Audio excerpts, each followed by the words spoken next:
Hi, it's Steve. Today we are again on eggs. Hi, it's Isabel. We're still doing hay today. All right, we'll be right at it. Okay, so uh, eggs. We've just done another video where we showed us, processing them for freezing. Again, that's the only method that's suggested and recommended by the USDA. Now, normally we don't do what we're about to do, and we still want to try it, and that is water glassing eggs. Um, we've seen a number of people on the interweb do it and they swear by it. It probably works. We're going to try it. Um, but again, I'm not going to say to do it or not to do it. It's entirely up to you. Because again, the egg is a very fragile thing.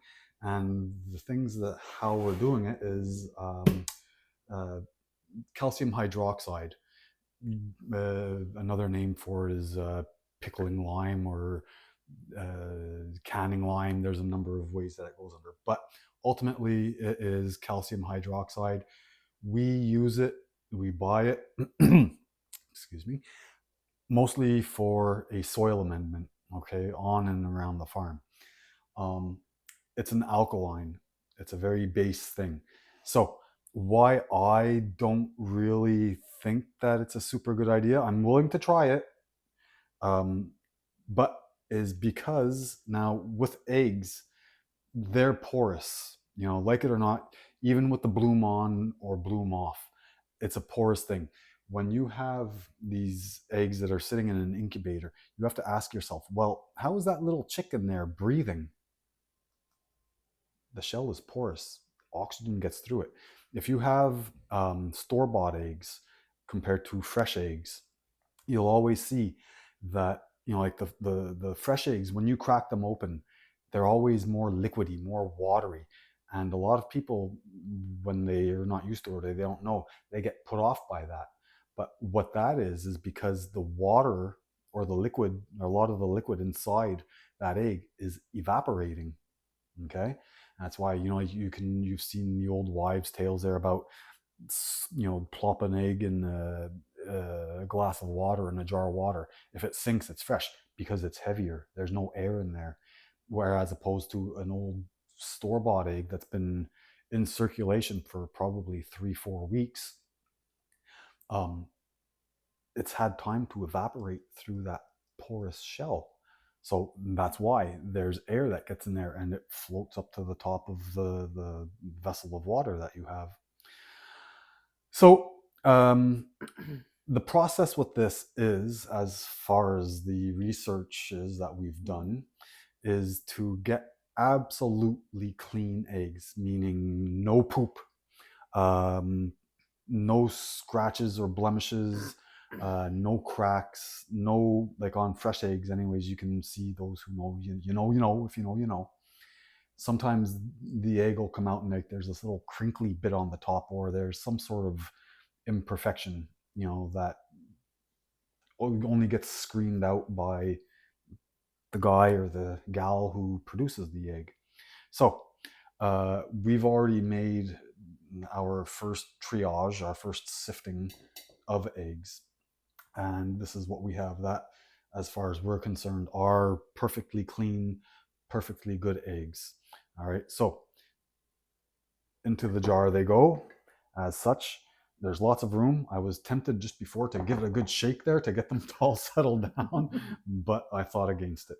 Next, we've done again our fair share of looking, whether it's on the YouTubeverse or um, from the various different websites that you can find all of this stuff from. And the recipe that we've come across, and that we say that, well, if we're going to poison ourselves in the end or make ourselves sick, we're going to do a bloody good job of it. So we're going on the heavy side because we've seen recipes where some people are using a tablespoon of the calcium hydroxide for a gallon of water. Okay, that's fine. Here we are opting for the on the heavy side, which is about a quarter cup for a liter, which is just over no a liter, a quarter cup for 4 cups of water. There we are. A quarter cup of calcium hydroxide for a liter of water, 4 cups of water. So what we do first, and with this stuff, do be careful because again, if you've worked with it before, Don't breathe yeah, it. don't breathe the dust. Be very, very, very careful. All right, like we're not going to shake it around. We're going to be just as gentle as we possibly can with it. And that goes the same to say for when we're mixing it. Okay. I know it's caustic. You see me using my bare hands. I know somebody's going to yell at me later. That's okay. I'm used to it. Oh yeah. All right. So we're making a double batch where you're going to use 2 liters of water or 8 cups of 8 cups of water. I'll close that up right away. Right here. Okay. And this will just dip my finger in there to get that stuff off. And we're going to pour this very, very, very gently and slowly because even it's not hydrophobic either, this stuff. So you don't have to worry about it like that. Okay, so we're just going to get some in there just so as that we can start making a bit of a slurry. Okay. We're just going to make sure it's all wet down and we can get in there. Because the dust from this, even if you've never used this stuff in a arena like for gardening or like for the big farmers, they have to do their phosphorus count and all of this stuff, and they have to spread it. There's some people that have used it, their experiences like at a baseball diamond or whatever, or even some of to make the lines or a parking lot. It sticks, it stays. All right, that's the first liter of water. This is our second. I'm going to save a little bit of the water just so I can slosh it around and clean it up. All right. It doesn't mix up super easy. It does, but there's going to be a big slurry at the bottom. Okay. Now I know that it should not fill the bottle because that's a full gallon jar, 3.74 liters. All right. And we'll get all this stuff out of the road. And in. Now again too, you'll see lots of people claiming, oh, the eggs are good for so long like this. I don't know. I really don't know. But we can try. Yep. Yeah. Once or twice, we don't know. There, look at all that muck at the bottom. All right, so now what we're going to do is we're going to get the rest of our water in there just for this purpose.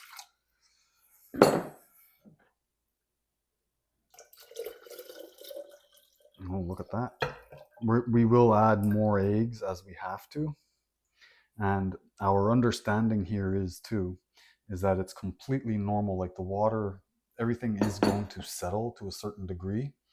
And again, all you're going to see are the eggs and all the calcium hydroxide, but it's still mixed up enough in there to act as the preservative. What else was there? I'm sure there was something else. Yes, we're opting for just to use a small jar. The expression is don't put all your eggs in the same basket.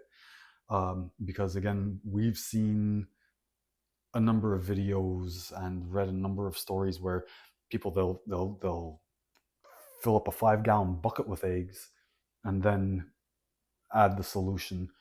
And if one breaks or if there's problems with one egg, it ruins the whole bunch. So this way, even if you have multiple 1-gallon jars, if one goes bad, well, you're only losing that 1 gallon. And what we didn't do before is to count how many eggs we put in there to start with. So it's still interesting. I'm sure that there's close to 2 dozen anyways. So we can try another one Yeah. later on and see Yeah. how much. You know, so anyways, this is going to be an ongoing story. Again, this is not something that we will normally do, nor is it something that we prescribe, because usually, as far as food and food safety and security and foodstuffs go, we follow the letter to the T, because it's something that we consume. We're putting this in our body. But Am I likely to take a spoonful of this stuff? And that's what it is. Like it's how much of the calcium hydroxide is leaching through that shell. Yeah, but we didn't see in any university. No, no, there's or USDA, nothing. They don't nothing, suggest nothing, it. They don't nothing. recommend it.